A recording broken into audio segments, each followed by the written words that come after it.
क्या मुझे वो सेम इम्पोर्टेंस मिलेगी 12th के बाद कैबिन क्रू बनने की जो एक ग्रेजुएट को मिलती है? मैं तो 12th के बाद जा रही हूँ और उन्होंने ग्रेजुएशन भी कर रखा है, क्या मुझे वहाँ कम प्रेफरेंस मिलेगा? अगर किसी और ने इंस्टीट्यूट ज्वाइन किया है, उनके पास तो ट्रेनिंग है कहीं और से ऑलरेडी, वो थोड़ा ज़्यादा मुझसे प्रिपेयर है, क्या उनको मुझसे ज़्यादा प्रायोरिटी मिलेगी, ज़्यादा प्रेफरेंस? मुझे तो कैबिन क्रू के बारे में कुछ भी नहीं पता है। क्या कैबिन क्रू बनने के बाद ट्रेनिंग में मुझे कोई लॉस होगा कि मैंने कोई इंस्टीट्यूट या कोई अलग से ट्रेनिंग या एक्सपीरियंस नहीं लिया? Hi everybody, my name is Anu Mishra and welcome back to my YouTube channel. तो मैं एक कैबिन क्रू हूँ और आज इतने सारे जितने भी डाउट्स होते हैं उन सब का आंसर लेके मैं आई हूँ आप लोगों के पास। सो आई होप इस वीडियो के एंड तक आपके जितने भी डाउट है वो सारे क्लियर हो जाएंगे। एंड मेरी कोशिश यही होती है हमेशा हर एक वीडियो में कि आपके जितने भी डाउट हो उनको मैं क्लियर कर दूं।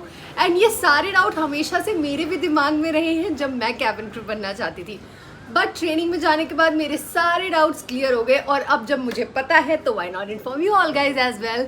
सो टाइम वेस्ट ना करते हुए हम लाइन बाय लाइन हर चीज़ को देखते हैं एंड आपके डाउट्स क्लियर करते हैं।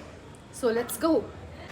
सबसे पहला जो एक डाउट बहुतों के दिमाग में आता है कि हम इंटरव्यू के लिए तो 12th के बाद जा रहे हैं, बट जो ग्रेजुएट होके आए हैं, जिन्होंने अपना ग्रेजुएशन कंप्लीट किया है या कोई और कोर्स भी किया है, क्या उनको हमसे ज़्यादा प्रायोरिटी दी जाएगी क्योंकि हम तो 12th पास है बस? तो यार कैबिन क्रू बनने के लिए ना सिर्फ 12th पास ही चाहिए। आप उनके क्राइटेरिया में क्लियरली देख सकते हो कि उन्होंने सिर्फ 10+2 लिखा हुआ है। इसका मतलब उनको सिर्फ 12th ही चाहिए यार। अब किसी ने ग्रेजुएशन किया हो या किसी ने और कोर्स किया हो तो वो उसकी पर्सनल चॉइस है, इससे उन्हें कोई ज़्यादा इम्पोर्टेंस और आपको उनसे कम इम्पोर्टेंस बिल्कुल भी नहीं मिलेगी। एंड 10+2 मतलब आप जल्दी ज्वाइन हो रहे हो। सो प्रायोरिटी को लेके बिल्कुल भी कंफ्यूज मत हो, सेम प्रायोरिटी ही मिलेगी आपको जो बाकियों को मिलेगी। एंड बहुतों का डाउट होता है कि बहुत लोग कहीं से कोर्स कर रहे होते हैं, अपना इतना पैसा लगा रहे हैं तो उनको कुछ ना कुछ तो प्रॉफिट मिलेगा ही। उसमें भी मैं आपका डाउट क्लियर कर दूं, जो इंटरव्यू है उसमें कहीं भी नहीं लिखा है कि आपको किसी ट्रेनिंग या किसी प्रोफेशनल जगह पे काम करना इम्पॉर्टेंट है।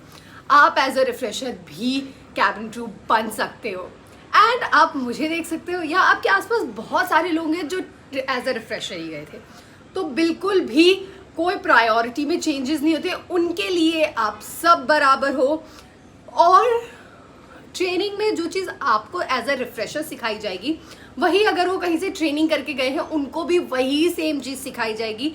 कोई भी डिफरेंस नहीं होगा। जिस पोजीशन पे आप हो उनके लिए उसी पोजीशन पे वो भी होंगे। तो इस चीज़ को लेके बिल्कुल भी कंफ्यूज मत हो कि आपको कम प्रायोरिटी मिलेगी, आपको कोई कम प्रायोरिटी नहीं मिलेगी। आप बिल्कुल भी मत डरो इस चीज़ को लेके। एंड बहुत लोगों को ये डाउट होता है कि क्या हम कैबिन क्रू बनने के बाद अपनी आगे की पढ़ाई कंटिन्यू कर सकते हैं?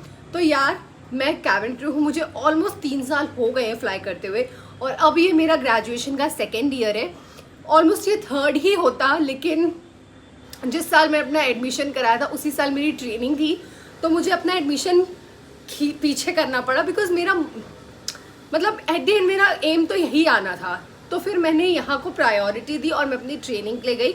जब मैं वापस आई देन मैंने अपना कॉलेज में एडमिशन कराया एंड लकीली सब कुछ इतना स्मूथ जा रहा है ना। जब मुझे एग्ज़ाम होता है मुझे छुट्टी मिल जाती है, मैं मेरे बेस वाले इतने अच्छे हैं, मेरी कंपनी इतनी अच्छी है, वो आपको आपके एग्ज़ाम्स के लिए प्रॉपर छुट्टी देते हैं एंड आपको कोई हैसल भी नहीं होता है। सो सब कुछ मैनेज हो रहा है। एंड मैं तो आपको ये बोलूँगी कैबिन क्रू बनने के बाद पढ़ाई मत छोड़ना। कैबिन क्रू बनने के साथ साथ आप पढ़ाई कर सकते हो यार and it's lot of fun. अगर आप अपने आप को एक बबल में रख लोगे तो फिर हार्डशिप होंगी नहीं लाइफ में, तो चैलेंजेस के बिना life is not a fun. So बस आई होप आपके सारे डाउट्स क्लियर हो गए। अगर अभी भी कोई डाउट है जो क्लियर होना बाकी है तो you can let me know in the comment section below and I will see you up in the next video. तब तक के लिए बाय बाय।